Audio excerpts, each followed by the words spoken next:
मी chef Girish. मंडळी, आता मुलांची परीक्षा संपलेलीच असेल, तर मुलं आता घरी असतील तर त्यांना रोज काही ना काहीतरी तुम्हाला बनवून द्यावं लागतच असेल. तर मंडळी, मी विचार केला की तुमच्यासाठी स्पेशल असं काहीतरी केक वगैरे बनवलं तर जो तुम्ही 2 दिवस 3 दिवस असं घरात ठेवू शकता. तर अशा पद्धतीचा एक आपण आज केक बनवायचा आहे, तो आहे स्विस रोल केक.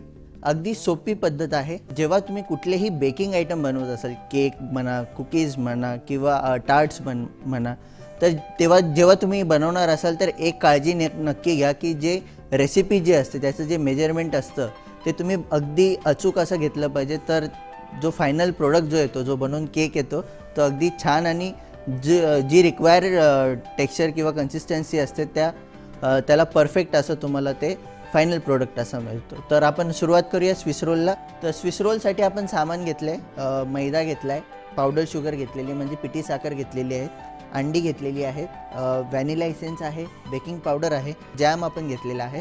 तर सर्वप्रथम आपल्याला अंडी फोडून घ्यायची. तर ही 3 अंडी घेतलेली आहेत मी.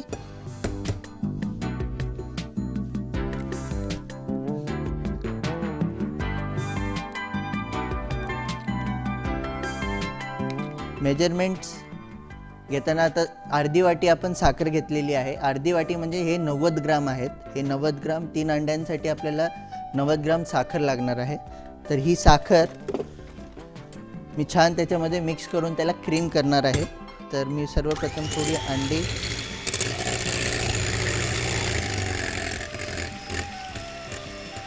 आणि यात थोडी थोडी करून आपल्याला साखर जी आहे ती त्याच्यामध्ये मिक्स करून घ्यायची.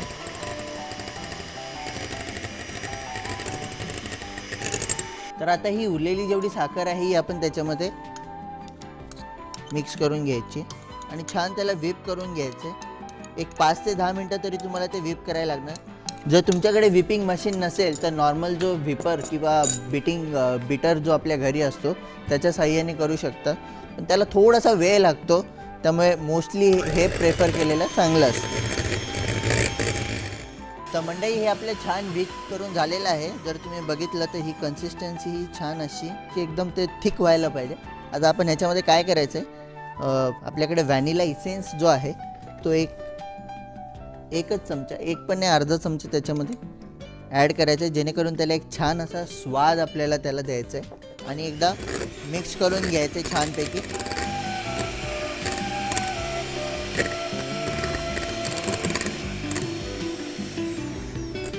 तर ही छान आपल्याला रिक्वायर्ड जी कन्सिस्टन्सी आहे ती तयार झालेली आहे. याच्या आतमध्ये छान अशी हवा तयार झालेली आहे.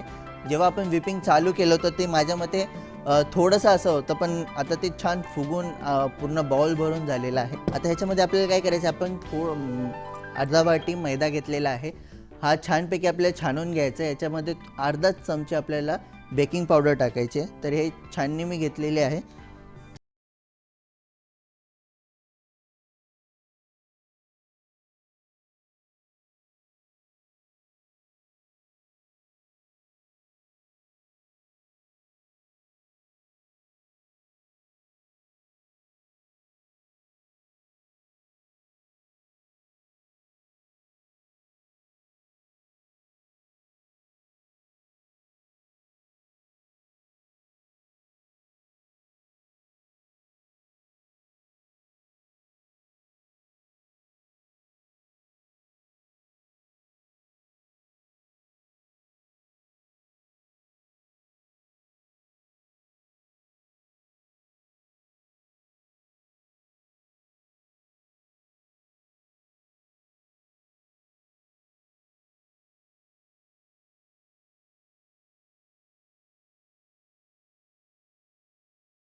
छानपैकी आपल्याला ट्रेवर स्प्रेड करून घ्यायचं आणि थोडंसं टॅप करायचं, जेणेकरून त्याच्या आतमध्ये जी हवा आहे, थोडेसे बबल्स काही फॉर्म झाले असतील तर ते निघून जातील.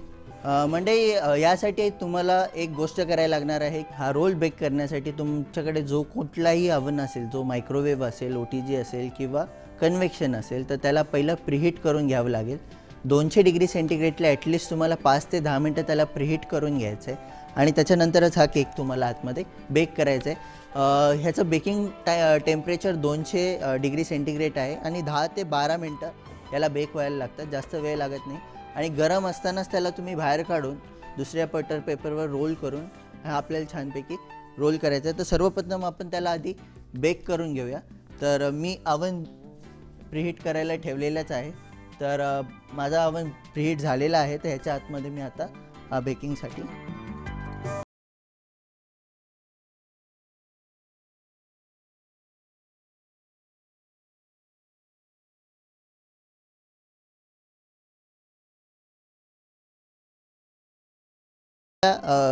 मिडल फॅनवर 12 मिनटासाठी ठेवणार आहोत. 12 ते 15 मिनटं मध्ये तुम्ही चेक करू शकता, डिपेंड अपॉन कुठल्या पद्धतीचं तुमचं अवन आहे. तर 10 मिनटानंतर तुम्ही एकदा चेक करू शकता की वरून छान रंग आला असेल तर, कारण आतमध्ये जास्त शिजायला वेळ लागणार नाही. तर मंडळी, हा बेक होतोय आणि बेक झाल्यानंतर आपल्याला काय करायचं आहे, मी आज जॅम यूज करणार आहे.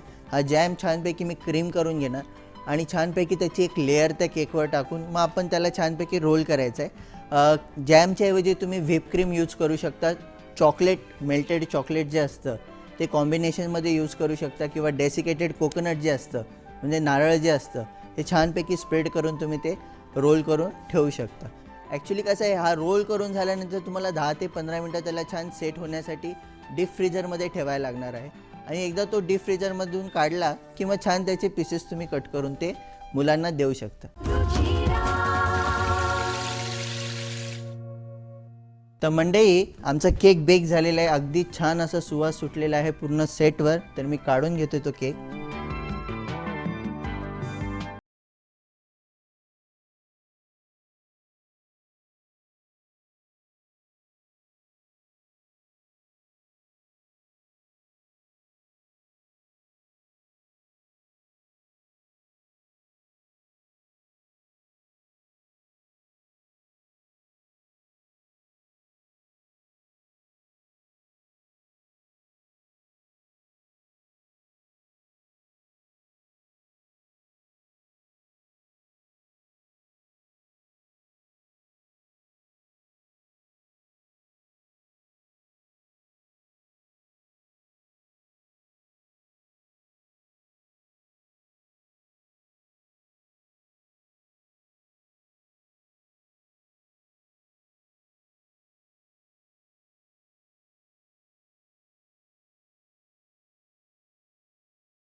तर मंडळी, मला नक्की खात्री आहे तुम्हाला ही रेसिपी नक्कीच आवडली असेल. तर पुन्हा भेटूया आपण अशा छान आणि चवदार रेसिपीज घेऊन या शोमध्ये.